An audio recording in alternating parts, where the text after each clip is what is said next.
My name is Michael Moore. I'm the director of the Institute of International Economic Policy here at George Washington University's Elliott School. This is an event that's co-sponsored with two other institutes or centers at GW, the GW Center for International Business, Education, and Research, and the Institute for European, Russian, and Eurasian Studies, also at the Elliott School. And before we get started, I would like to take a moment, given the today's 7th anniversary of 9/11, just to take a moment in memory of those who lost their lives 7 years ago today. So, please.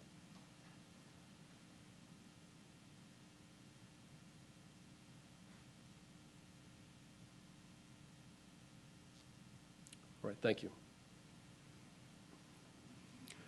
So, recent events in Georgia have raised some profound questions for the international affairs community.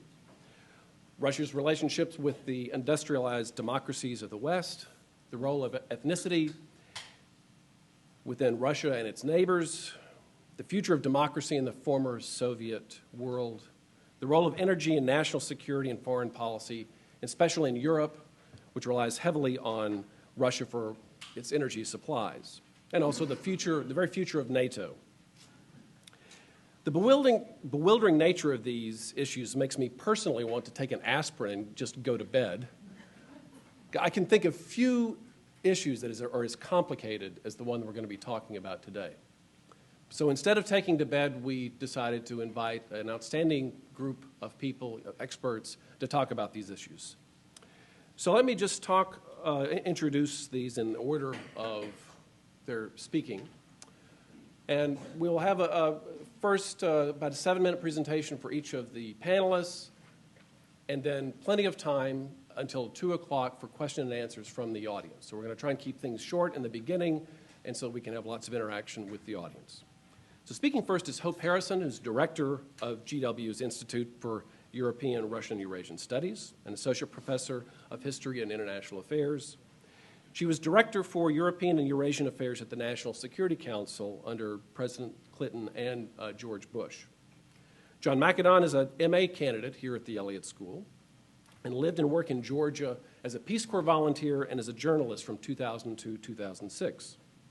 Vlad Zubak, born and educated in Russia, is associate professor of history at Temple University and is currently a scholar at the Woodrow Wilson Center. While working at the National Security Archives here at GW, he organized 2 international conferences in Georgia. Rod Hunter is senior fellow at the Hudson Institute and recently stepped down as special assistant to the president and senior director at the National Security Council for economics, energy, and the environment. He also served as special counsel in the Office of the U.S. Trade Representative. And finally, Jim Goldgeier, who's professor of political science and international affairs here at GW and former director of Russian affairs at the NSC under President Clinton. He's also a member of the Council on Foreign Relations. So if you would please join me in welcoming our distinguished panel. So.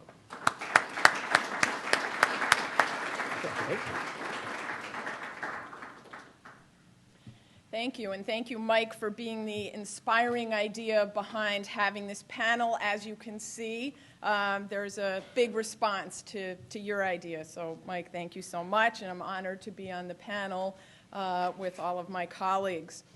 My remarks today are based on my background both as a scholar of Russia and the Soviet Union and from my personal experience working particularly on Georgia at the White House at the National Security Council under Presidents Clinton and Bush from 2000 to 2001. I'm going to talk about the triangular U.S., Georgian, Russian relationship today because in my view that's the essential background for the recent military conflict between Georgia and Russia. The dyads of the relationships affect this whole triangular relationship. Obviously, the relationship between Russia and Georgia is the crucial, obvious background, but it's also important to understand the background on relations between Georgia and the United States since the collapse of the Soviet Union in 1991 and Georgia's independence. And finally, of course, it's important to understand the state of U.S.-Russian relations as background to this, as well as Russia's relations with the West and with NATO. When I arrived at the White House in the fall of 2000, I was surprised to see very quickly how important Georgia was to the White House and to senior government officials. I hadn't known that before I got to the White House, and I think many Americans, until recent events, didn't understand the special place Georgia has for U.S. governmental officials. Now, when I arrived at the White House, I had just finished working on a book, later published by Princeton, that looked at the way a smaller power could manipulate its great power ally. Now, I had looked at the relationship between East Germany and the Soviet Union during the Cold War, and when I entered the White House, this notion of a small, strategically important ally being able to sometimes push around or be particularly demanding of its larger ally was on my mind. When I started to see this kind of dynamic already then, and of course it had been going on before then, between Georgia and the United States. So why has Georgia been so important to the United States since the collapse of the Soviet Union in 1991? Well, Soviet Foreign Minister Shevardnadze, who was, together with Mikhail Gorbachev, so important in ending the Cold War from the Soviet side, became the president of Georgia. And the U.S. government was very grateful to him and had had very close ties with him. Bush Sr., who was president at the end of the Cold War, had personally engaged in very important negotiations with Shevardnadze and Gorbachev to end the Cold War, sign various agreements, and also to oversee kind of the unification of Germany. So there was a lot of gratitude in the U.S. government to Shevardnadze personally and therefore to his country of Georgia. And in fact, Georgia was really treated in a very special, different way in the U.S. government. I saw this in the Clinton administration, and then I saw it when the Bush team came in January of 2001. Obviously, the current President Bush had gotten to know Shevardnadze with his father and inherited from his father these very positive feelings about Shevardnadze and about Georgia. Now, there were constant concerns in the White House that Shevardnadze's regime was growing increasingly corrupt, that there were various aspects of the Georgian government that we didn't like, and privately we were talking to the Georgians about that. But publicly, there was a very strong backing of Georgia, of its independence, of its democratizing process. This, of course, increased even more after the Rose Revolution, when Mikhail Saakashvili succeeded Shevardnadze as becoming president of Georgia. Under both administrations, this special place for Georgia was in the minds of U.S. government officials was accentuated every time there was pressure put by Russia on Georgia. And there were often concerns that Russian forces were crossing the border into Georgia, particularly to chase Chechen rebels or others who were coming through the Pankizi Gorge into Georgia. This was a constant source of tension between Russia and Georgia and the U.S. The U.S. was helping Georgia to shore up this border, helping to train and equip the troops so that Georgia really could have firm borders. There were, of course, mixed Russian feelings about this. On the one hand, they certainly wanted that Georgian border to be much more solid, but on the other hand, of course, they were concerned about the role of the U.S. in all of this. And I heard Putin's anger in 2000 and 2001 with regard to a feeling that maybe the Georgians were sheltering Chechen rebels, and, of course, his incredible frustration that Georgia kept trying to move closer and closer to the West. When I was at the NSC, there were many weekends when we were sort of on alert, expecting sort of some sort of Russian-Georgian military confrontation. Again, this was back in 2000, 2001.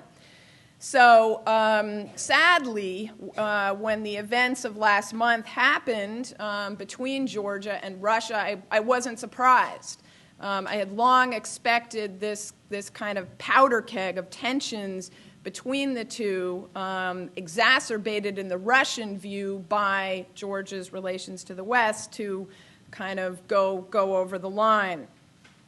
Now, there were two key effects of the U.S. policy of treating Georgia in a very special way. First of all, the Georgians, and I witnessed this when I was there, and I know it's continued since, grew increasingly confident that they could ask us for more and more political, economic, and military aid. And that's, one of the points of being allies. You ask your bigger ally to do things to help you. But there are times when some of us felt that the Georgians were kind of too quick to pick up the phone and get us to solve their problems in a variety of ways with Russia.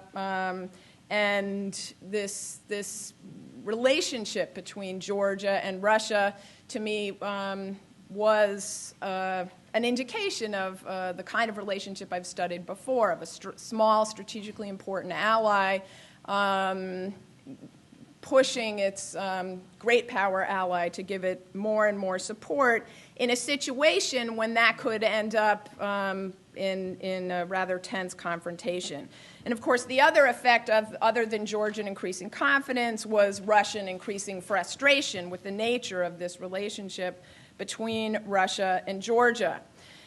Now, there's been increasing talk lately by many administration officials saying that they had warned Saakashvili this summer, don't overly provoke the Russian military. There's no way you can prevail against the Russian military, and we're not going to be in there backing you up in a full military way. I can understand, given the nature of the U.S.-Georgian relationship since the end of the Cold War, I can understand why perhaps Saakashvili may have thought, okay, they're saying this, they sort of have to say this to put us on notice, but really, when it comes down to it, if it's a case of Georgian-Russian military conflict, the U.S. really is going to come to our aid. So I can imagine that if officials were warning him, but I can understand why perhaps he didn't believe that. In closing, let me just say that many people have asked me lately, are we back in the Cold War? And my answer to that is that the Cold War was a very specific international system, a bipolar system dominated by the U.S. and the Soviet Union. That system no longer exists. That structure of international relations no longer exists. So we're not back into that. But we are, unfortunately, back into an atmosphere of mutual suspicion between the U.S. and Russia, where both have very different narratives of what happened and what has been happening. And I'm concerned about that, and I hope that we're going to be able to move away from that. Thank you very much.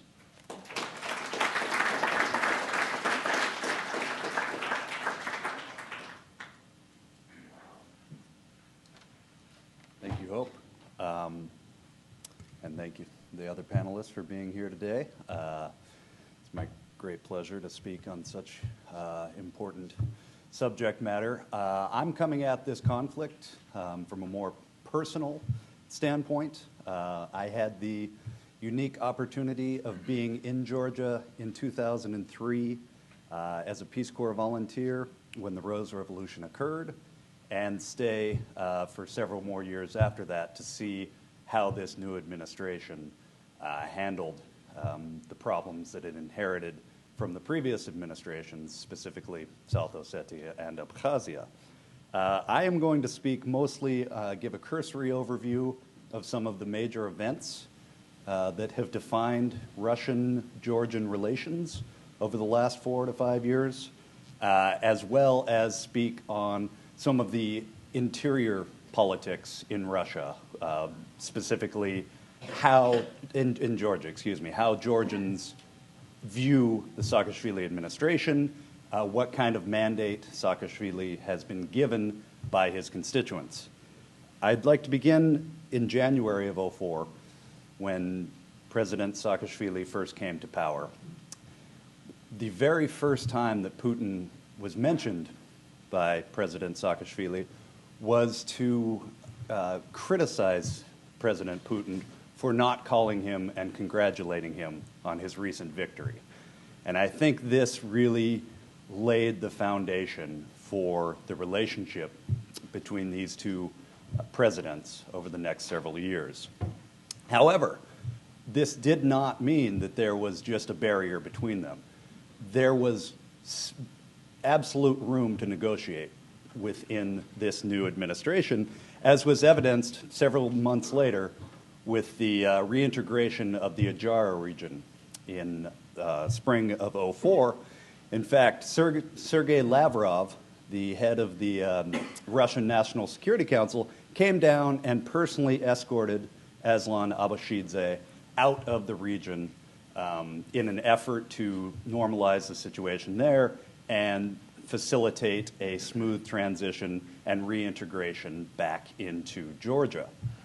This was a major step on the Russian side in helping to alleviate some of the problems that Georgia faced. Mikhail Saakashvili turned around immediately and tried to emulate the same actions that had helped reintegrate Jarrah into South Ossetia no more than 2 months later. These efforts failed. It was, in my opinion, a lack of foresight and comparing two situations that weren't exactly comparable. This led to a flare-up of major hostilities in South Ossetia that August, the most significant rounds of hostilities between the two sides until recently. Following this, in spring of 2005, again, a major breakthrough was made between the Russian and Georgian sides when then Foreign Minister Salome Zurabishvili brokered a deal to have the Russians remove their bases from Georgia proper.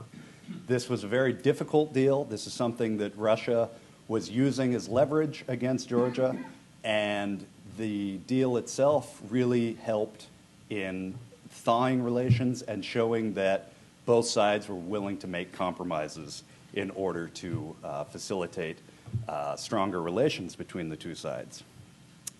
This all came to a head the following year in 2006, the spring of 2006, when the WTO negotiations broke down between Georgia, Russia, and the United States. Georgia refused to allow Russia ascension into the WTO, which served as kind of the watershed moment in these two, in the relationship between these two sides. Meaning that following that, an embargo on Georgian wines was introduced, followed by an all-out embargo of all products, spy scandals, etc. This was really the watershed moment where there was no elasticity in relationship between the two sides, that now there was just growing animosity and further hostilities.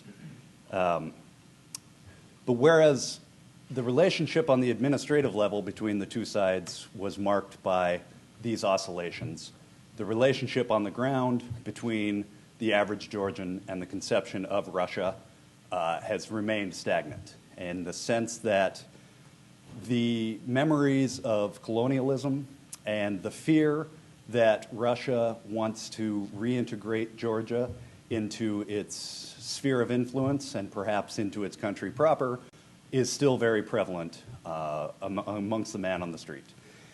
Saakashvili has to work within this mandate, meaning that he came to power on the strong platform that territorial integrity was the #1 idea for the country, and that South Ossetia and Abkhazia would be reintegrated into Georgia proper.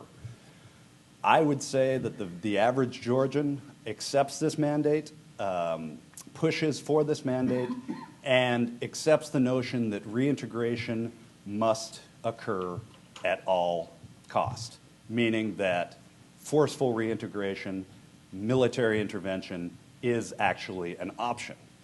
So the question that I will leave you with is how, now that the dust has settled, now that the military option was utilized, and given the outcome that occurred, how Saakashvili is going to be held accountable by his constituents. Will there be a feeling that he will be blamed for doing something that everyone seemed to know he shouldn't have done?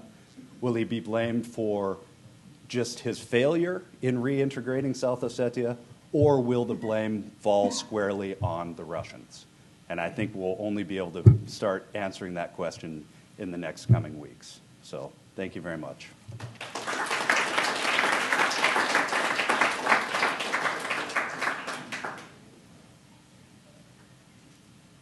Well, hello. I grew up in Russia, and I traveled to Georgia as a kid, and then I returned to Georgia in '99 and saw what happened to Georgia after the Soviet collapse. It was not a pretty picture. And most of that damage Georgians and other people who lived in Georgia did to themselves. So when I hear the word colonialism, that kind of raises all kinds of issues for me. It's a simplistic language that some politicians use now in Georgia and other post-Soviet countries to mobilize public opinion. And it has some problematic consequences. Now, when I see, we'll learn in the weeks, I'm a historian. I operate in centuries. I don't think we had this crowd a year ago on the same date if we announced we're going to talk about Russia and Georgia. Nobody would have come. And this is precisely why war is such a mobilizer and for creative thinking. But it's a very imperfect mobilizer because I operate on the premises now. That's what we know now. That's what the New York Times wrote today, and maybe we'll write tomorrow. And this is a very poor guide to policy making. Unfortunately, it happens all the time. That's why we have so many errors in policy making. First of all, I heard with great interest what Hope Harrison said about the tail wagging the dog, and this is my impression what Georgian politicians, especially the Saakashvili team, did to the United States. It's wagging the dog, trying to get the United States into the Caucasus, presenting South Caucasus as a vital sphere of influence for the United States, which it was not. It was not. Now, maybe with a couple of pipelines it is, but, those pipelines emerged to a large degree because of, various interesting political maneuvers of South Caucasian politicians. Anyway, the Caucasus politics is so complex, and I cannot even start on it. But one link is missing in Hope Harrison's talk. There are many relationships here, yeah. But one relationship is very interesting between the Caucasus itself and Russia, the people in Northern Caucasus and Russia. Ossetians, the Adigi, Karachavy, Cherkess, and all these people living in North Caucasus, and Russia. That is something that missed in my own thinking as the conflict broke out. I, first listened to Russian media because that was available, state-controlled television channels, and I was very upset by the propagandist kind of outlandish claims. Then I switched to my Cold War years, youth years, switched to BBC, Voice of America, and I was very upset by very one-sided, very Cold War-ish narrative that I heard there without any nuances that I knew existed on the ground. So then I talked to some people who lived in Northern Caucasus, and I said, listen, they of course exaggerated, but they always exaggerate in the Caucasus. They said, if Russians had not responded to Saakashvili's attack, we would have done it ourselves. We would have just crossed the mountains, they could have, shut the tunnel, we would have crossed the mountains and took revenge for our brothers in Ossetia.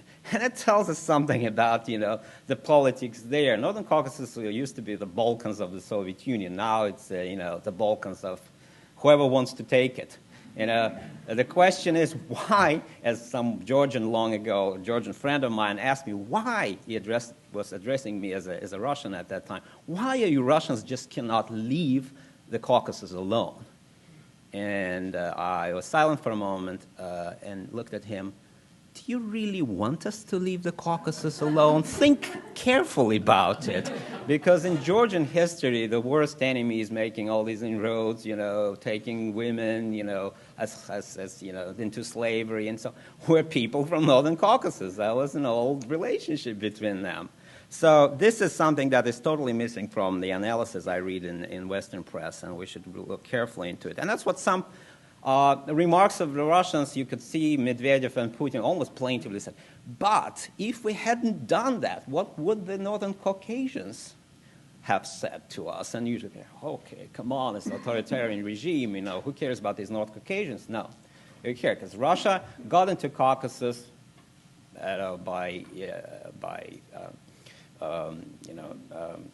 when it reconquered Chechnya. Many people criticize it for this decision. Once Chechnya was reconquered and became part of the Russian Federation, Russia is in the Caucasus, has to take the consequences of this decision. Erroneous, maybe in 150 or 100 years it will be seen as very, very fatal and erroneous, but that decision was taken. Another aspect I want to raise, is the relationship between Georgia and Russia. I like when people say it's a relationship not between a nascent democracy and a renascent empire. It's a relationship between a big empire and a little empire. It was always like that in history. And the same people from the Caucasus told me, listen, why the Russians came to the Caucasus in the 19th century and kept pummeling us for 50 years. That's for how long the war in the Caucasus lasted. That is to protect Georgians against us. Protect Georgia against, the tribes of Northern Caucasus, against the Ottoman Empire, against the Persian Empire. Georgia asked for protection. Guess what? It was Russia at that time, not the United States. And Russia, as a result, had to secure the area of Northern Caucasus. That's a provocative thought, but it gives us different perspective why many people of Northern Caucasus continue to treat Georgia and especially the Saakashvili government as little imperialists. Local empire, local imperialists. Russian imperialism, definitely it exists. Russia is in the Caucasus. Caucasus is the Balkans. Then it means Russia is the empire, in a sense. But what kind of empire? Does it mean that Russia will continue to annex territories right and left from Estonia to the Crimea? Indicators are looking in the opposite direction. Yes, there are various factors that are highlighted in the West, growth of nationalism, growth of, people who, influence of people who say various things, let's annex Crimea and so on and so forth. But look at what's happening with Russian stocks these days. They're pummeled. They're falling. Russia is already being punished by the global economy. This is because Russia is part of the global economy, unlike the Soviet Union. And if any Russian leader, especially Medvedev, will like to take any such rash decision when infinitely greater consequences, doing something against Estonia or the Crimea, the consequences will be far, far worse. Let me tell you in conclusion what seems to me the correct analogies. First of all, I'm the enemy of all analogies. People say another Cold War, another Cold War. I'm tired of responding no. But if you don't offer an analogy, people, you all will leave the room and forget about my talk in the next 5 seconds. So let me offer an analogy. When I read Dmitry Trenin, another very good, very capable Russian analyst with Carnegie down in Moscow, he talked about the guns of August. And I said, that's fascinating. That's Barbara Tuchman's book about the outbreak of the First World War in 1914. Nobody's going to argue that the Third World War broke out because of Georgia. But in the region itself, in the region of the Caucasus, you have the ingredients that led European powers to 1914.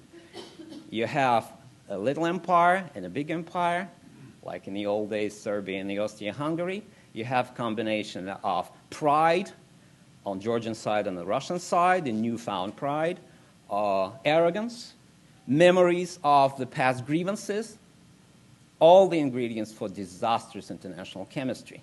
What to do with it? Mediation. Now we have really to talk about more effective mediation. The way the United States operated in the last, I don't know how many years, was erroneous, in my opinion, both under the Clinton administration and under the Bush administration. They kept appeasing the Georgian side. They kept criticizing the Russian side. It's now either Europeans should take this mediating role or the United States should take mediating role. I think, Europeans have some problem with that. They don't speak in one voice because it's a very, big block of countries in the East that have their own grievances and fears of Russia. So that makes it difficult. I think the United States have to change its policy and play a much more effective mediating role in South Caucasus. Thank you.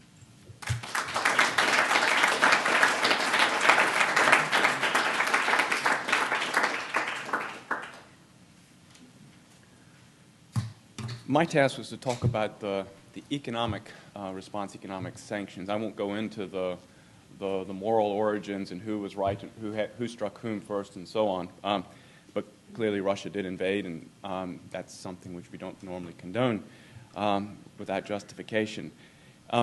Speaking about the economic sanctions, clearly there's very little room for immediate economic sanctions like what was done in the wake of the Soviet invasion of Afghanistan. But there is an opportunity, this does create an opportunity to focus on the allies in the region, particularly in light of particularly aggressive Russian behavior, not just vis-a-vis Georgia, but over the last several years in the region, and to reassess the U.S. relationship, the U.S. approach to Russia more generally, and also to refocus on the need to deal with Europe's fundamental vulnerability, its gas dependence on Russia. On U.S. policy, during my time, I didn't have the opportunity to work in the Clinton administration since I came after, but certainly the President Bush's approach to Russia has been one of engagement, not all that different than his approach to China.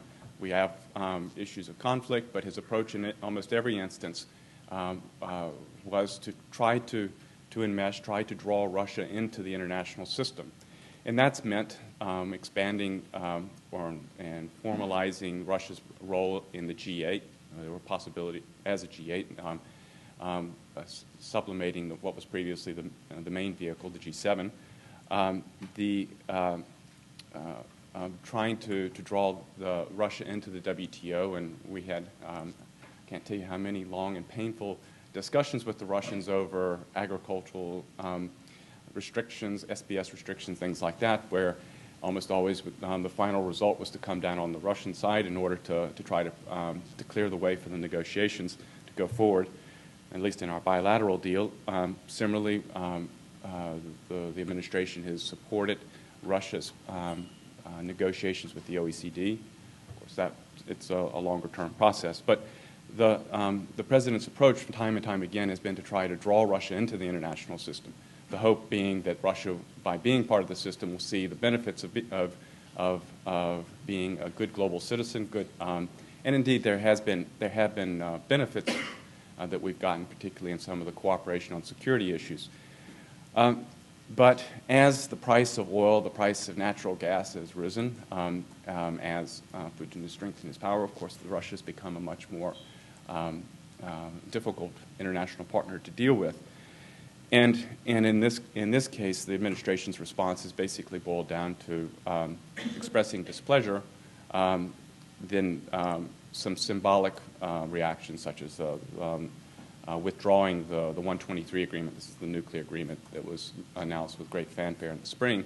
And then finally, significantly perhaps, is the big aid package just recently announced of about $1 billion for Georgia. And there are 4 million Georgians, so that works out to about $250 per Georgian out of this aid package. So a pretty substantial commitment at a time where we have domestic economic challenges of our own.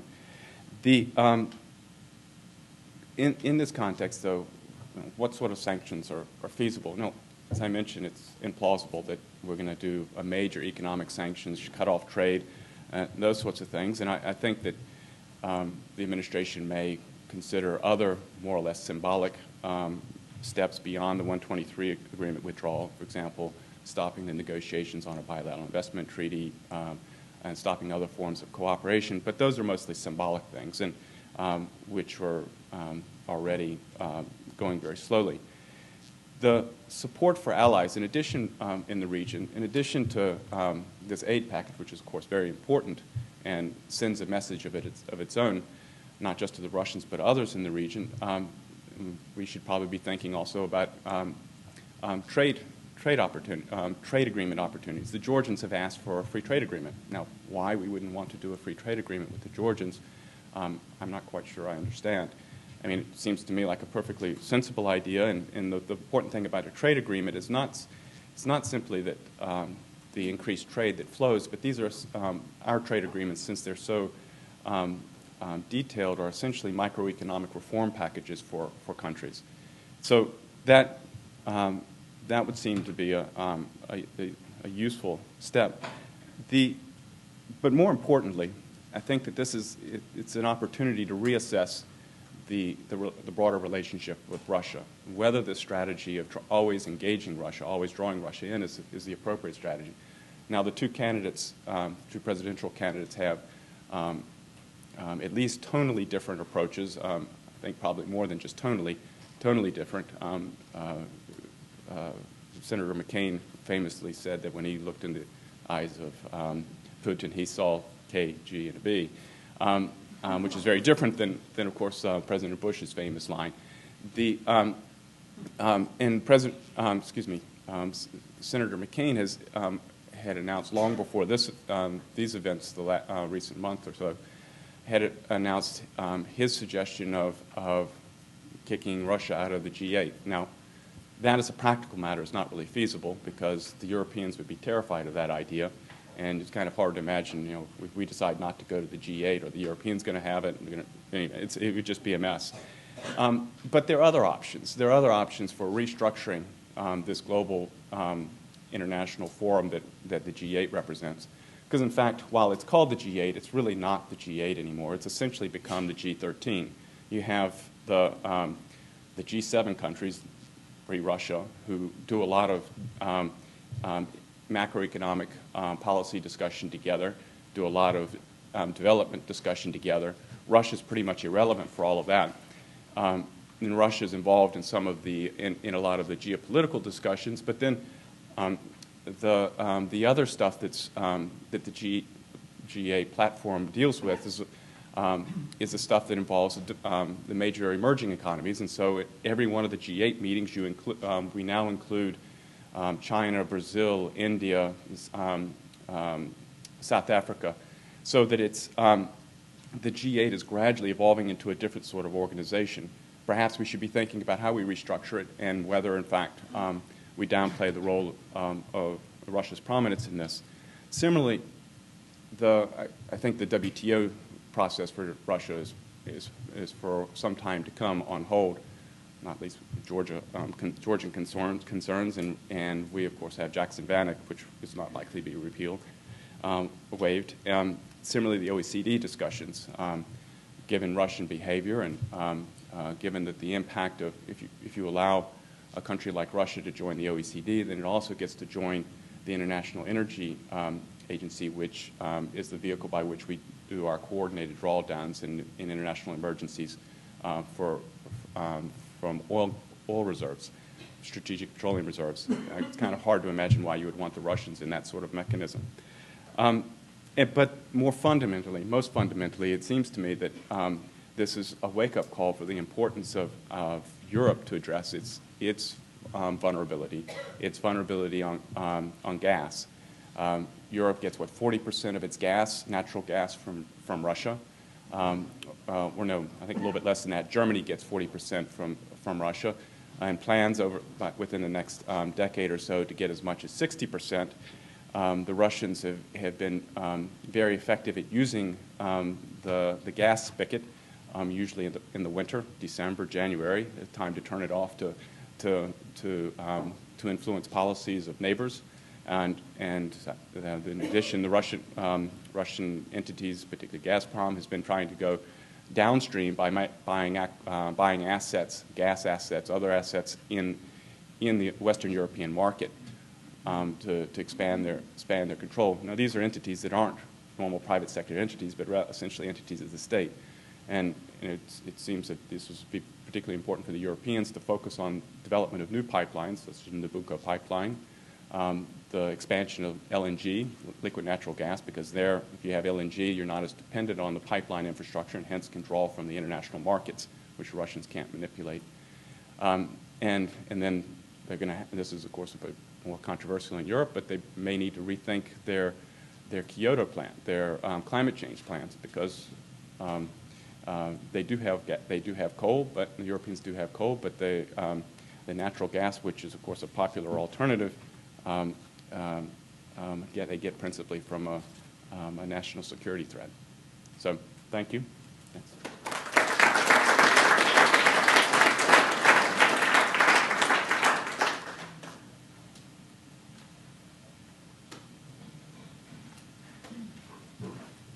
Well, thank you all for being here. Thanks again to Mike for organizing it. And I know that we wanted to get to questions by 1, and it's 5 of 1, so I'm going to try to speak fast. What I want to do is talk about the trajectory of America's relations with Europe since the end of the Cold War, to demonstrate how different the visions for Europe have been between the United States and Russia since the end of the Cold War. So do that first, and then say a few words about what I think the United States needs to be doing today to deal with this situation in which options are extremely limited. I think it's really important to go back and understand that for the United States, coming out of the end of the Cold War, the priority for Europe was to foster what George H.W. Bush called a Europe whole and free, to overcome the divisions that had existed during the Cold War and to try for the first time in history to unify Europe, unless Vlad wants to talk about the Holy Roman Empire. Now, in the 1990s, as this effort developed, there were 3 interrelated parts, and I think it's important to understand that to try to think about whether or not this could have gone differently or not. The first was to use NATO enlargement and to encourage European Union enlargement. Remember, the United States is not a member of the EU, so it can only encourage this, to help the Central and Eastern Europeans consolidate democracy and markets and become fully integrated into the Euro-Atlantic structures. And by 2004, this policy had seen most of the countries in that region become members both of NATO and the European Union. The second effort in the 1990s was to end the repression by Yugoslav leader Milosevic in the Balkans, first by ending the war in Bosnia, and then by supporting the rights of the Kosovar Albanians. And the third piece of this policy throughout that period was to try to reach out to Russia by providing assistance to encourage Russia to develop closer ties to the West and to try to help promote political and economic reform in Russia. Now, when you look at the 3 parts of that policy, the first was hugely successful, and the United States has hoped to complete that project by allowing other states in the region to follow the Central and Eastern European example if they chose to do so. The second, the Balkans, was somewhat successful. We've certainly seen slowly states in the region pursuing greater integration into Europe, although clearly the recognition of Kosovo's independence has reignited some of the tensions that had existed previously. And then there's the third, which really hasn't been very successful at all, except perhaps, as Vlad noted, the integration of Russia into the global economy that may be our best hope for moving forward out of the current crisis that we are in. Now, there are a number of reasons why that third piece hasn't been successful, including the Russian reaction to the huge success of the first one and the partial success of the second one. And certainly for Russia, control over those areas not yet in the Western orbit, places like Georgia, is a major priority of the Kremlin's foreign policy. So now what do? The United States has very limited leverage. I think the United States needs to do some things so that we do not give up on the overall vision for Europe that we've had since the end of the Cold War. But I think clearly we have to recognize limits, and we have to try to not let the deterioration in U.S.-Russian relations spiral out of control.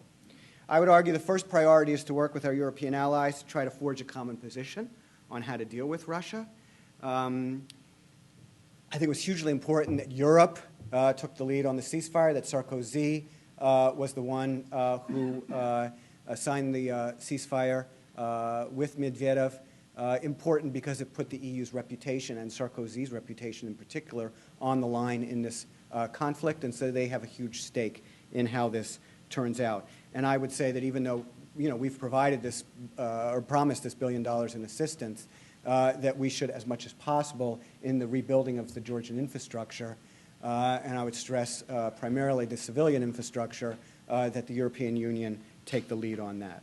I think we do have to continue to reiterate those principles about Europe that have been enshrined since the 1975 Helsinki Final Act, reaffirmed in conversations between the United States and the Soviet Union in 1990, that states in Europe have the sovereign right to choose their own destiny, and that borders should not be changed by force.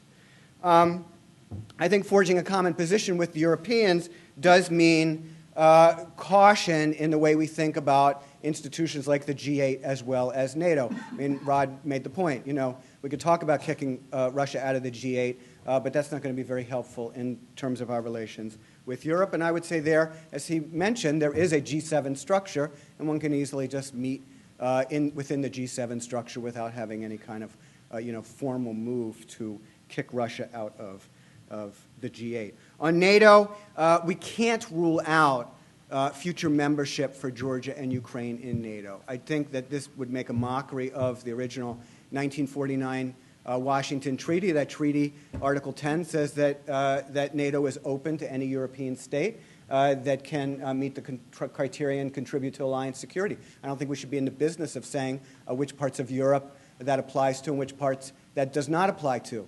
But I think we need to recognize that clearly we're not talking about any kind of immediate membership for Georgia and Ukraine in NATO. And I think that we need to do have a lot more discussion with our allies before we reintroduce the whole question of the membership action plan for NATO, which isn't membership, but but even that, and that was not approved in April at the summit. It's not going to happen in December, and it's not going to happen next April at the 60th anniversary summit. Last 2 points: we need in the United States government to make a much more serious effort to build channels of communication and consultation with Russia. It's one of the biggest problems with this administration, and with all due respect to Rod's comments, yes, the president does seem to be interested in engagement with Russia, but unless you have structures below the level of the president or below the levels of the Secretary of State, you're not going to get that engagement. We have almost no channels of communication. We have almost no ways of working through these problems.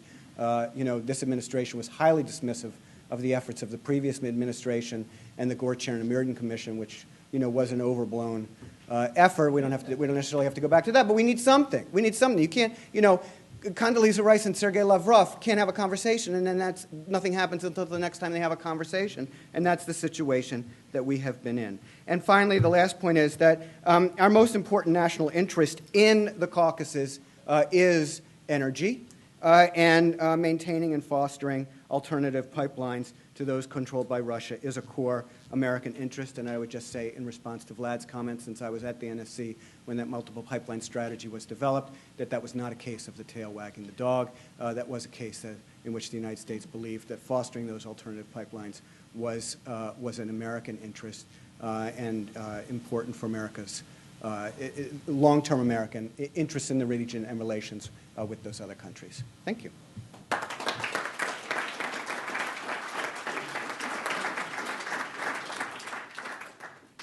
Okay, thanks to the panelists. I was quite skeptical when Hope said that we would have 6 people and we would be done by 1 o'clock.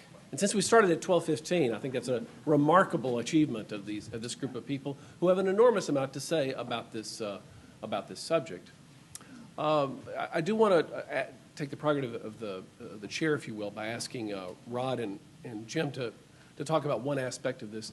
A lot of times when we talk about, if one presumes that we want to try and influence Russian behavior, one way to do it is to increase the cost for them. And so there's sometimes talk about being confrontational, but there's also a way to raise the cost by encouraging other countries by economic support. Rod's mentioned potential free trade agreements and so forth, direct aid. But I want to expand this beyond just Georgia for you two, and to think about the other countries in the region, in particular Ukraine, which seems to be a possible next flashpoint. I don't know if this works or not. Well, that's what I think that the administration was trying to do with the pretty substantial aid package. It was trying to send a signal to the Georgians that aid's coming. Send a signal to. I think the administration was trying to send a signal, or several signals. One to the Georgians that the aid is coming. The second to the Russians that that we're not going to leave people in the lurch, and then third to other people in the region that your allies will be supportive, even if they're not going to be troops on the ground. So I think that was what the administration was trying to do with that, and with a rather large package for a pretty small country. And as I understand, I've obviously not seen the needs assessments that were done in coming up with the $1 billion figure, but at least I understand that it was expressly done with more than what was actually needed to reconstruct what had been destroyed. So this was, I think that's part of it. It's a useful tool, and I think that's the reason why acting with something like a trade agreement, which is much more than just signing a piece of paper and saying that the tariff's going to drop down. We have no more extensive, no more invasive relationship with countries than the FTAs which we've done, and that's the reason why they matter to, for example, Colombia, to take the case of another FTA which has been something of a political football, but it becomes something of an imprimatur of U.S. support when we do an FTA with a country. So your suggestion, thinking about other countries, that perhaps makes sense. I don't know enough about the economies and their interests, but the Georgians seem to think it's a good idea, and that seems to me like and I can't imagine that they have too significant a level of sugar exports to be a problem for our Congress. So it seems to me like something that we should be pushing ahead with. And you mentioned quite the pipeline strategy. I think that's the nexus of all of this. If you take away the pipeline, if you take away Western Europe's dependence on the pipeline infrastructure, then all of a sudden you create a lot more options for Europe, who I think in many ways has to be the driver of the policy. But at the moment, Germany they had the plans for getting rid of nukes, and they're essentially doubling down on more gas from Russia. And Putin has been very successful in trying to persuade people not to participate in the Western-motivated, U.S., European-motivated non-Russia pipelines. I mean, perhaps we need to think about whether we need to make government support available. Nabucco, if I'm not mistaken, is entirely private support, privately funded. And I don't know if in the Clinton administration you considered that. We didn't while I was in the administration. Perhaps people are now, but that's and similarly we should the Europeans should be strengthening their LNG infrastructure, that is the ports to take it, so they become less dependent on the Russian gas.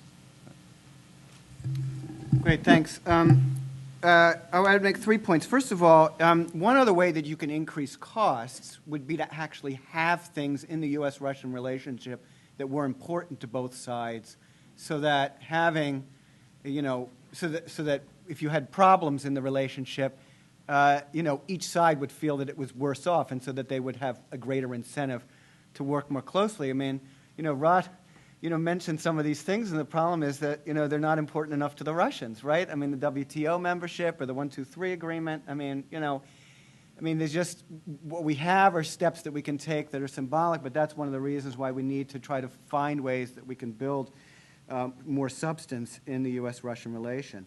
The other way to think about cost is, and the thing that none of us has mentioned, is the interesting response from the international community to the Russian decision to recognize South Ossetia and Abkhazia. I mean, you know, it's not as though the United States organized an international effort to prevent other countries from accepting that recognition. On their own, countries decided this wasn't a good thing. The Chinese decided this wasn't a good thing. Belarus decided this wasn't a good thing. You know, only the Nicaraguans were there to support the Russians. I mean, I think that should be a wake-up call to the Russians of the dangers of the course that they are embarked on. The pipeline thing is a great question, and I think that one of the things that it raises, though, is you know, really have to do very serious thinking about the kind of security that you're willing to provide in order to ensure the viability of those pipelines. So I'm going to open this up to the audience, and what I'd like to do is to take 3 questions, and if you could identify yourself, and if you have a particular person that you would like to respond to the question, that would be helpful. So let's have 3 questions. So one, well, we start. Actually, let's start in the back because the microphone is close, and it'll be next. So please. Yeah. In retrospect, well, not even in retrospect, but do you really think it was actually wise to expand NATO into Eastern Europe and potentially now Ukraine and Georgia, considering that, I'm going to quote Henry Kissinger here and say the Russians, in one night, they lost over 300 years of history. We're violating one of their traditional spheres of influence. Do you really think it's wise to have this grand military alliance on their border? Don't you think that would provoke a lot more hostile actions than it would ward off? Was that directed to a particular? Yes. What's the guy? I'll take it. Don't worry. Okay. We'll do that for Jim. Okay, and so I believe. Okay, so if you could respond with Ukraine. Well, EU membership for Ukraine. Okay. All right. So Kyle, you want to come up front? So we got. Please. Yes, this question is actually directed to Professor Harrison, and this has to do with you saying that you were aware that this crisis was brewing. Now, there's people who think that Saakashvili was also aware of this. He knew that the Bush administration was at its end, that a new administration wouldn't be as supportive of him, and he also knew that he had to attack Russia in August during the summer. So do you think that this was a deliberate move on his part? Furthermore, Mr. McAdon, you mentioned that the consequences for Saakashvili aren't exactly clear yet. If anyone else would like to elaborate and maybe say what are the consequences for Saakashvili a month after this invasion, and what is the popular opinion of him in Georgia today? Be interested in that. Thank you. So if you could pass the microphone, please, sir. The other aspect is the larger geopolitical relationship with Russia. That it seemed that to me that the increased American involvement in Georgia coincided with the abrogation of the ABM Treaty and this effort to build an anti-missile shield in Poland and the Czech Republic. Would it not be a fairly small potatoes for the United States to again be in compliance with the ABM Treaty and give up efforts to begin an anti-missile shield in Poland and the Czech Republic? Okay. So was that directed to any particular? Okay, all right. So Jim and then Hope. Yeah, well, on the NATO question, the opponents, the problem is the opponents of enlargement never talk about what would have happened in Europe had NATO not pursued this course. I mean, where would we be in terms of trying to overcome the division of Europe that existed at the end of the Cold War if NATO had not enlarged? Because if NATO hadn't enlarged, the European Union wouldn't have enlarged either. The only reason the European Union was willing and able to do so was because of the expectation of the security and stability of that region. And so, were we really going to be in a situation in which we were accepting a division of Europe that had been drawn at the end of World War II? I think, in fact, if you look at the 1990s and the effort that was made to try to be sensitive to Russian enough to overcome the Russian opposition to this policy, but I do think there was a great deal of effort made to try to get Russia to accept the notion that this was not a threat to them. And I would argue, if you look at what's happened in the last month, the Russians have proven the point. NATO is not a threat to Russia. If it were a threat to Russia, it would be able to do something about the situation you find yourself in. And so, this simply acknowledges what the West has been saying to the Russians for the past 20 years. Georgia was not part of NATO yet. And I don't think that. Then I don't understand. And on membership on Ukraine, in a sense, the United States and its partners have been let off the hook on Ukraine. They have pursued an effort to try to integrate Ukraine more into Western structures since the collapse of the Soviet Union. But in fact, the problem has been that Ukraine has been unable to get its act together in order to allow it to pursue this. So I think the European nightmare would be if Ukraine were really in a position that they had pulled themselves together enough that they were truly eligible for European Union membership and put that on the table, because the European Union is not interested in bringing Ukraine into the European Union. There's not going to be a reconsideration of American move back into the ABM treaty, so there would have to be some other policy proposed for dealing with those sets of issues. Okay.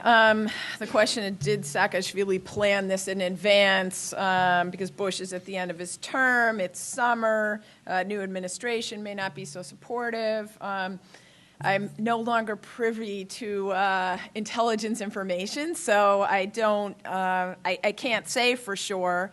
But it's pretty clear that both the Saakashvili and the Russians have been planning for some time. I mean, this whole thing couldn't have happened if they both weren't militarily planning for what happened. Is it because Bush is at the end of the term? I don't know. There is a tradition in August of military flare-ups in Georgia, and in elsewhere, as Vlad talked about the guns of August. My own project, the Berlin Wall, was built in August. A lot of people do this kind of thing because everybody's on vacation and they expect, less of a international reaction. But the notion that the new administration may not be so supportive of him is not true if you look at McCain. I mean, McCain has been, over the top, and I'm very concerned about how provocative U.S. policy toward Russia would be with McCain. He's very close to Saakashvili, and so if he was looking forward to a McCain administration, there wouldn't have been a need to act now. But the general point is that clearly both sides had been planning. There had been a couple of months of increased activity. The U.S. was very concerned. People were watching this, and then it happened.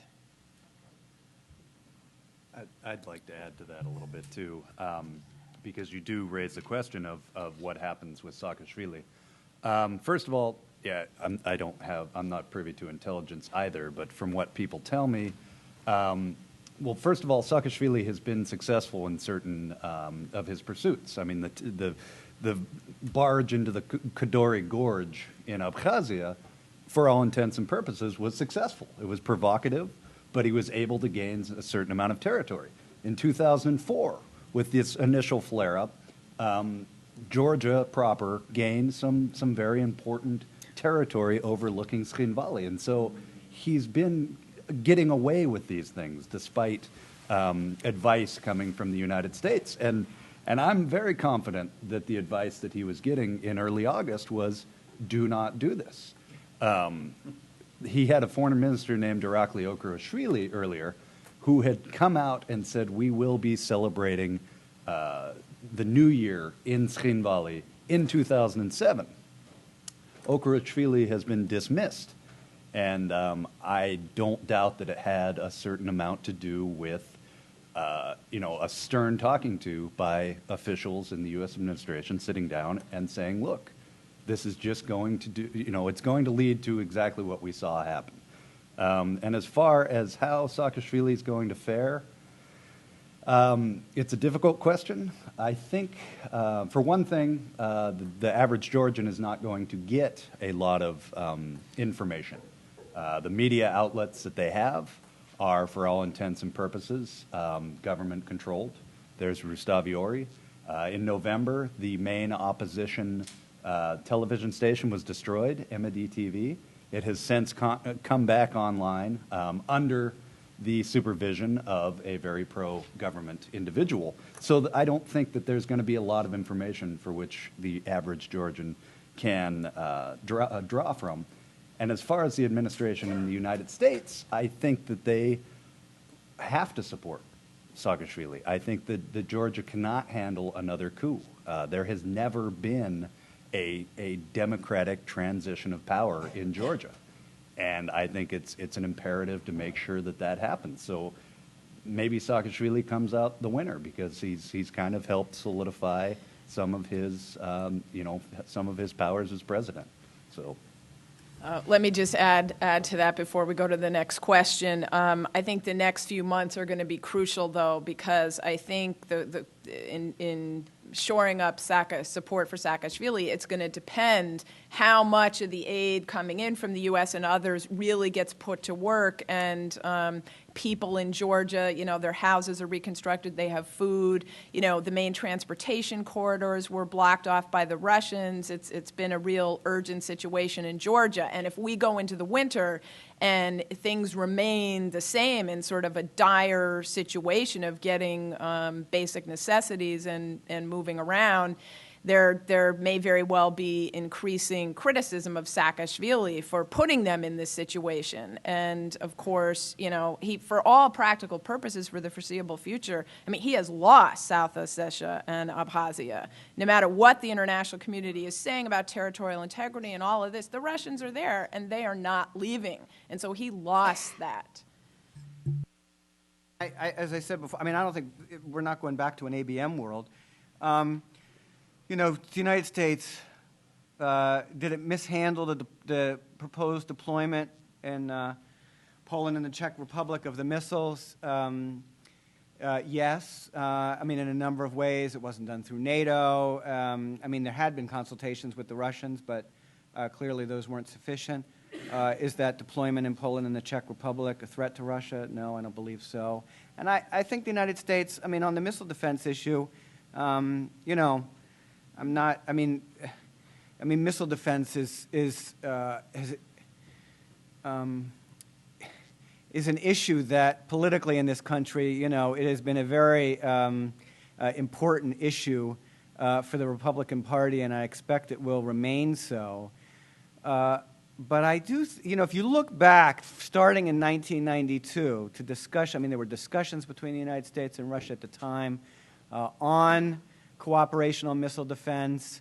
There were discussions after the announcement of the Poland and Czech deployments about U.S.-Russian cooperation on missile defense. I do think the United States has tried at different points, and there were discussions in the late 90s. You think the U.S. has tried at different points to have discussions with the Russians? Because I don't think the United States sees this issue as an issue that affects the Russian nuclear deterrent. The capabilities don't exist for as long as you can possibly look out. I think we'd be lucky if these systems actually worked against countries that had 2 or 3 of these things. We don't even know if it would work in that case.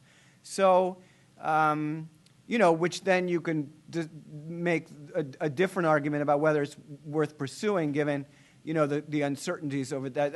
That's a different issue. But I think on the issue with respect to the U.S.-Russian relationship, there are things in the way that ABM was treated, things that haven't been done very well. But on the other hand, I also do think there have been significant efforts to try to forge some kind of cooperative relationship with Russia on the issue of missile defense, and those have not been taken seriously by the Russians. Let me add to that you know, what I mentioned at the beginning about going back to sort of mutual suspicions and having very different narratives. You know, as Jim said, from the U.S. perspective, there's a sense, you know, these systems just aren't a threat to Russia. But from the Russian perspective, it's part of a broader trajectory they see of U.S. unilateralism and the U.S. sort of doing what it wants. And of course, unfortunately, because of the U.S. war in Iraq, you know, when we criticized the Russians for invading Georgia, you know, they partly said, you know, don't talk to us about going into other countries. You don't have any ground to stand on.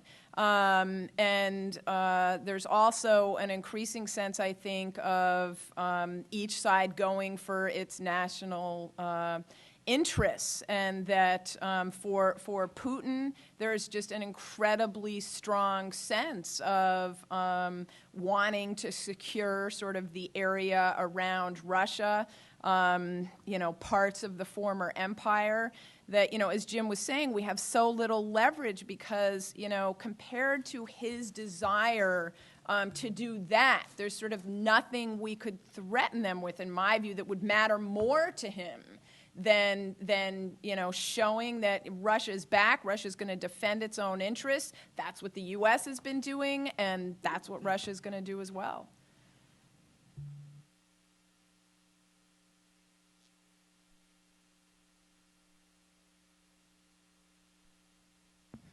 Speaking about the ballistic missile program, you have all said that it isn't really a threat to Russia, yet Russia sees it as a threat because of the placement in Czech Republic and Poland.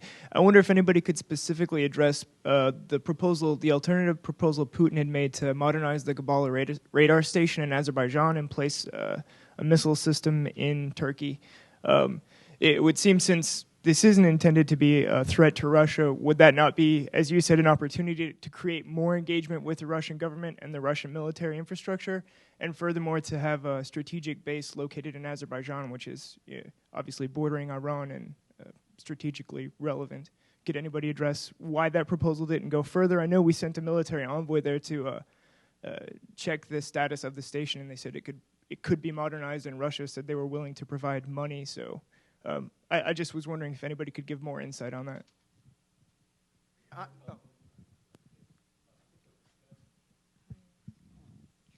Yes, I attended the House Foreign Affairs Committee hearing on Ossetia and Russia a couple of days ago, and it seemed that many of the opening statements of the congressmen, Republican as well as Democrat, was in support of Russia and seemed to be quite different.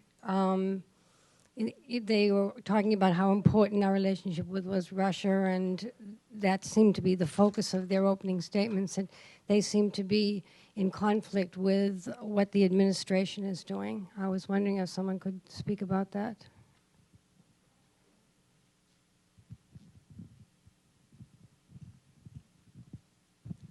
Thank you. Question for Mr. Hunter. We've been talking to the Europeans about this dependence on Russian energy for many, many years now, and somehow or other they just don't seem to get it.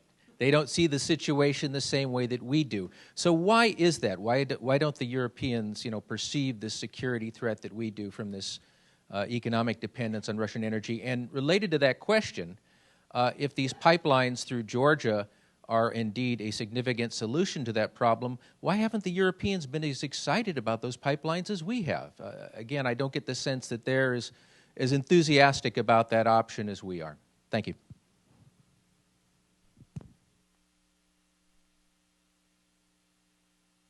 Well, I mean, you know, the United States reaction to the proposal on the radar in Azerbaijan was to suggest to the Russians that we discuss how to build that into a larger regional missile defense architecture as part of what we were proposing to do with Poland and the Czech Republic. And their attitude has been it's either or. I mean, that their proposal was to propose that as a replacement because it makes them apoplectic that the United States would have these deployments in countries in Eastern Europe. And, you have a very different view from each side on this. I mean, they just do not want those deployments to go forward in Poland and Czech Republic. Paradoxically, of course, what the invasion of Georgia has done is just make the Poles and Czechs that much more determined to,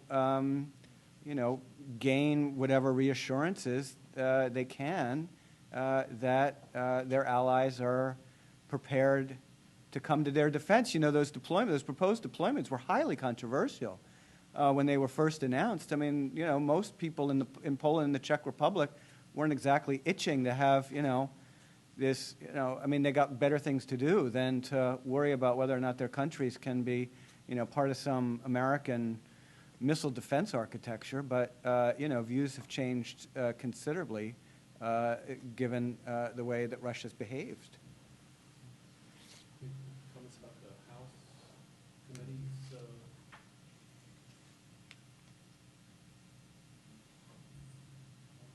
Well, all I can say that if we have this dichotomy between the Congress and the administration. Oh, yeah, sure. If I'm not mistaken, I heard that the Congress was more favorable to Russia. Why Jackson-Vanik Amendment is still there? Why nobody abolished that amendment, which was introduced, I recall, in '74 and linked to freedom of immigration from Russia. And now, a significant number of Russians would love to come to the United States, but they don't get a visa. For all that matter, there's talk about toughening visas for Russians as part of possible sanctions after Georgia. I think it's totally, by the way, counterproductive. With regard to the question about European focus on their own energy vulnerability and insecurity, I mean, I think it's worth keeping in mind the problem that Europe has in reaching an opinion on anything, much less external policy. I mean, in part, this is energy is a member state competence, but the Commission would like to assume a greater role. The Commission institutions isn't. It gets caught up in their own internal power struggles between member states and the Commission, as well as the different policy priorities of each of the member states. So it's, while it's not quite as extreme as the famous Kissinger adage about who do you call when you've got a problem, it still is highly problematic for Europe to get to form a coherent opinion on any one particular issue. And in fact, whenever we have an important issue to deal with, it's almost inevitably with 2 or 3 of the key member states, and then you bring the Commission along as a participant. Indeed, when the G8, we talked about the G8 a moment ago, the G8, the Commission attends the meeting, but it's a meeting with the heads of the governments, of real governments. So, and I say this as somebody who spent 12 years of his life practicing law. Yeah. And shouldn't they be more excited? Well, you would think so. I wonder if part of it isn't also a recognition, say, for example, of Germany, of its acute dependence, and also an anxiety about annoying the person, the entity, the government with which they're highly dependent. So if they become very aggressive in supporting pipelines, does that make it more likely for Russia to play it with its spigot politics of turning off gas in the winter? I don't know. But you would think that they would have embraced this problem more aggressively. Let me comment on that also. I mean, this is an old problem, this issue of U.S. versus Western Europe during the Cold War on relations with the Soviet Union and including energy issues. There were these divides between the U.S. and Western Europe even during the Cold War. It's not a new problem. And I mean, I wonder myself. I mean, I agree with you asking the question, and part of it is maybe because of geography and history. The European sort of gut instinct is always, look, they're our neighbor. We have to figure out how to cooperate instead of, building expensive new pipelines that would take years anyway. Even if they finally agreed to do that, obviously it would take a while to be able to implement it. Business interests, of which, of course, the worst possible case is Gerhard Schroeder, the former chancellor of Germany. So it's a much more complicated issue for the Europeans who just don't see this in black and white the way we do, maybe because of, our geographic distance. But the European instinct is always there are neighbors and we have to work things out somehow. Yeah. There's another possible solution, which is they don't see it as a problem. And as someone who did sit in some of these discussions, they don't perceive this as an issue. They just don't see it the way we do. Well, they've been woken up a bit with, Ukraine and Georgia and how Russia's dealt with energy supplies, but it's still difficult for them to come to a consensus, which I think is because of these factors I was mentioning. But it's produced lots of great statements at the US-EU summit and G8 where we talked all about energy security, but you're right, there's no follow-through. I've heard some voices from Georgians who said that sooner or later Georgia will need to repair its relationship with Russia, and there is no way around it. One such voice was Eduard Shevardnadze, but there were also some other people from culture and so on who said this is not a situation that can be upheld for much longer. I was wondering how isolated these voices are. I mean, in times of external aggression, usually nations stand together and there is a solidification of a national spirit, but underneath there must be some forces that are for a more balanced foreign policy strategy, like Kazakhstan or some other former republics. How would you assess these forces? How big are they? Are they influential? I heard that the opposition in Georgia is just as anti-Russian as is the Saakashvili establishment. But is it really that homogeneous, or is there more differentiation in the Georgian society?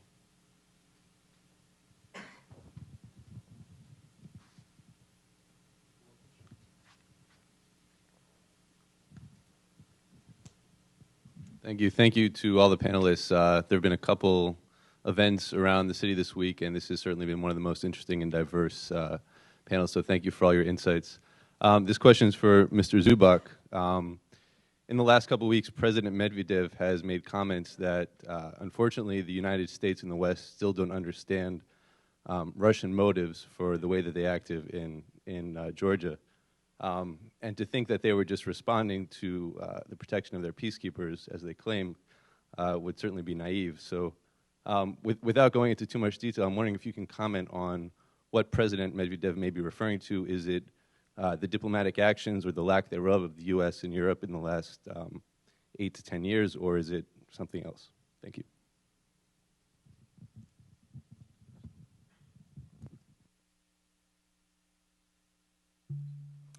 Thank you for the question, Peter. It's a difficult one to answer, and one that I'm just going to have to answer from personal experiences there, and having been there as recently as February. I think that the voices are very isolated, and they might have been quelled completely given the situation now. There has never been a significant pro-Russia faction within Georgia, either within the government or amongst the people. I think there is a collective myth of Georgia has always fought off the enemy, and the most recent one has been Russia. And so, I personally disagree with this, but it's just the facts on the ground. The opposition in Georgia, you cannot come to power in any way, shape, or form on a pro-Russian stance in Georgia. I don't think you ever could. Starting with Gamsakhoria and moving down the line, Russia just serves as a good scapegoat for many things, and the opposition, even if it did, is so weak. It's one of the major problems within Georgia is there isn't any sort of solidified opposition. And finally, some of these questions did come up in November and again in January with the new presidential election. When I was there was a certain loss of prestige amongst Georgians in support of the United States. The U.S. is seen very favorably across the board in Georgia. I think certain voices started emerging in question of, in antithesis to what Saakashvili was doing, how can the United States be so supportive of Saakashvili? So it wasn't an anti-U.S. sentiment. It was just a questioning of whether the U.S. was using its efforts in the right spheres.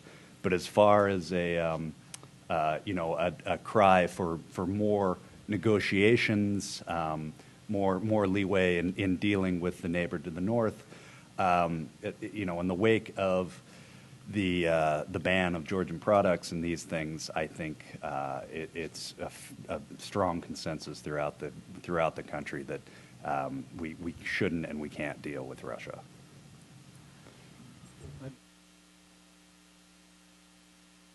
Okay.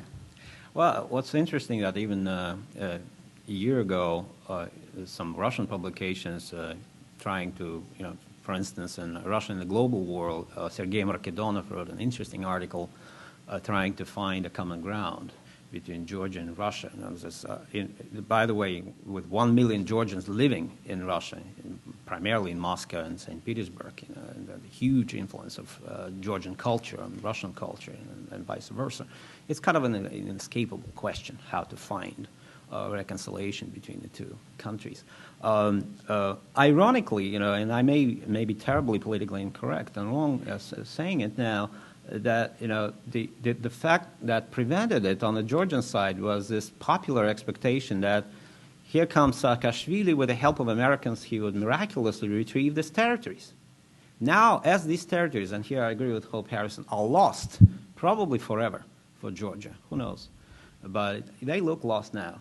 Maybe that opened a different era in Georgian politics, and Markedonov himself in his article a year ago drew parallel of Georgian-Russian relations with Azeri-Russian relations.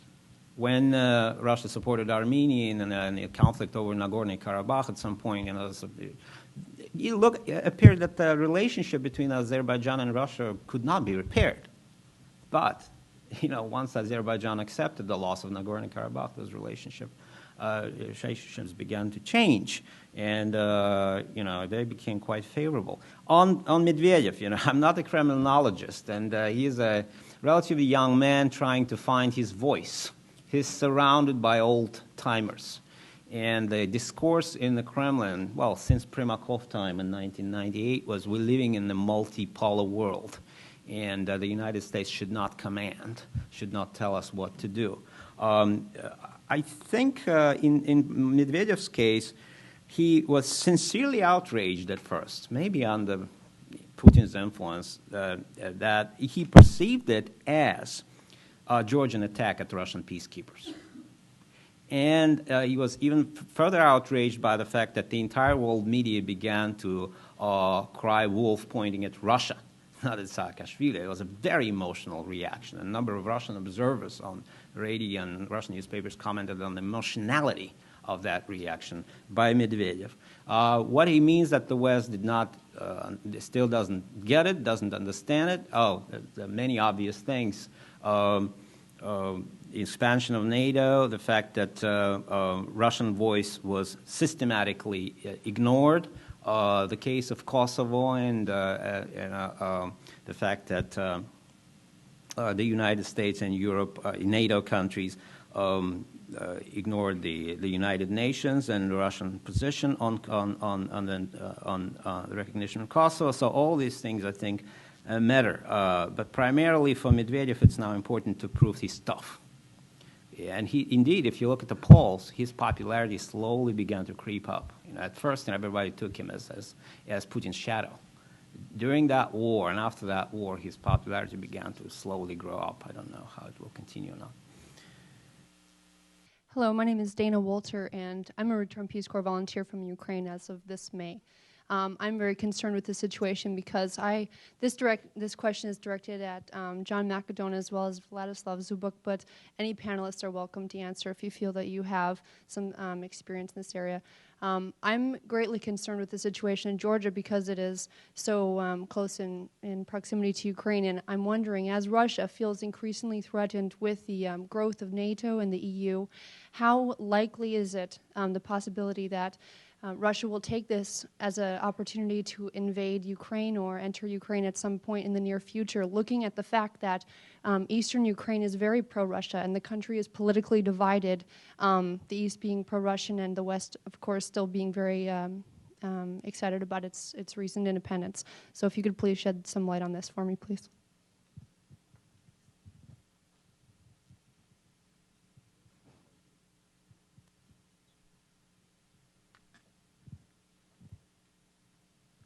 My name is Bear Mabasov. I'm a student at the Elliott School. What effect do you think this crisis will have on the Nagorno-Karabakh peace process? Is it going to bring urgency, or anybody who's welcome to answer?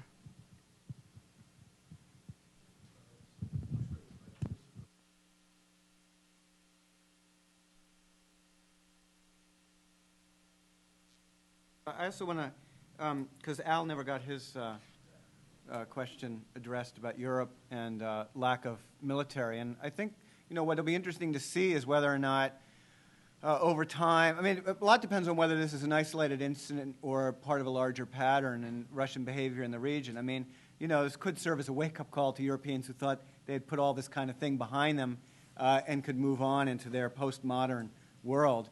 They may find that that they can't afford to do that, and this could be a huge crisis for those who have not wanted to put any money into defense spending in Europe. And I think that ties has a lot to do with what happens in Ukraine, because any kind of move on Ukraine really would be I think would really cause a crisis in the way Europeans think about how the continent is developing and has developed. As I said before, Ukraine has enabled the United States and Europe to avoid really difficult decisions, because even though we've supported that integration of Europe into the West, because Ukraine has had such a difficult time getting its political house in order, really tough decisions have not had to be made by the U.S. and Europeans.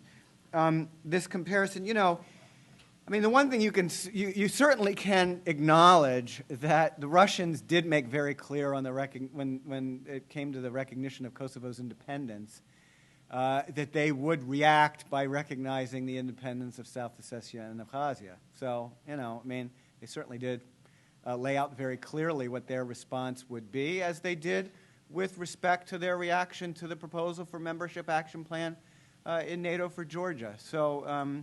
They certainly may have been underestimated, but it would be hard to misunderstand their reaction. I do think it's worth, though, noting the differences between these two issues.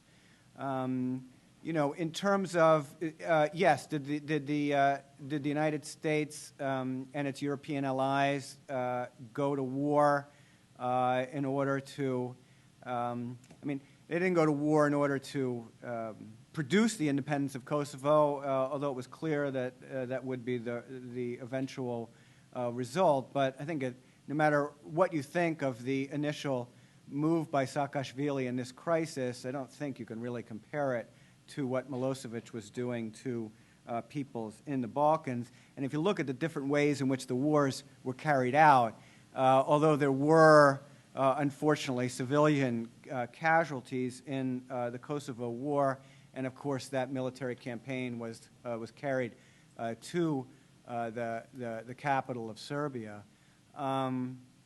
Every military target at NATO had to go through the lawyers for approval to ensure that there was at least some, to ensure the conformity with international law. And I don't think that the Russian targets in Georgia were subject to the same kind of legal scrutiny. And the other thing that I would say is, with respect to the efforts to resolve the problem, I mean, I do believe that the United States, I think we could have probably lived with the situation as it existed in Kosovo, and we could have kicked the can down the road somewhat longer and not gone ahead and done the recognition. On the other hand, there was a real effort to have a negotiated solution to the problem. There were extensive discussions with the Russians. There was a plan that was tried by former Finnish President Martti Ahtisaari to go through the United Nations in order to try to deal with that problem. And the Russians weren't interested in a solution. I mean, the issue for South Ossetia and Abkhazia is, there's been a desire to try to propose international mediation. And we saw, for example, the German foreign minister going to the region earlier in the summer in order to try to propose some way out of the problem, and the Russians humiliated him. So I think I don't find the two comparable, but I do think that there is no question that the Russians made very clear how they would react to the recognition of independence. I just want to step in for a second and agree with Jim there that I've done an extensive amount of research on this exact topic in trying to differentiate Kosovo from Abkhazia, Kosovo from South Ossetia. And as Jim mentioned earlier, I think that it was amazing that people did not, pretty close allies of Russia did not come in and echo the call of independence for these regions. I don't want to go into the differences there. I just feel that this is truly a great opportunity for the international community to actually go beyond saying there's differences, to trying to actually codify some of the ambiguous language in international law when dealing with sovereignty, internal sovereignty, external self-determination. I really think that this would be a good time for us to use this crisis as a springboard to begin actually codifying these things so that there will be more than just rhetoric to combat. Yes, it's independent. Yes, it deserves independence. No, it deserves independence. And I would like to see a concerted effort to try and use this in that regard. Thank you. So John, not unrelated issue. Yeah, Ukraine. I don't know how much I have to say on Ukraine. I think that's a really up in the air. It's a question of tantamount importance there. I think a lot of it will have to do with NATO's reaction to this. I know that there's a lot of calls within the government to just give Ukraine a membership action plan right now as a kind of a preemptive strike against this exactly happening. There's case to be made on both sides, of course. I think that this is a hot topic of debate. I think given right now, I think Russia is pretty satisfied with the state of affairs in Ukraine, that it's kind of grappling with its own problems to such a degree that maybe they don't have to take such extreme measures. But, again, I don't have a lot of answers there. Maybe Vlad will. Well, these are not answers, just observations, reading the same kind of news that all of us read. Politics about Ukraine and inside Russia about Ukraine are not good. And we have Yushchenko seizing the moment, acting basically, like Saakashvili, seizing the moment, join NATO now. This is the moment when everybody condemns Putin, everybody condemns Russia, and now Ukraine must be in NATO. If you look at the polls just a few months ago, 60% of Ukrainians, maybe I'm mistaken, but the majority of Ukrainians were against joining NATO, and definitely the vast majority of people living in the Crimea and Eastern Ukraine are anti-NATO.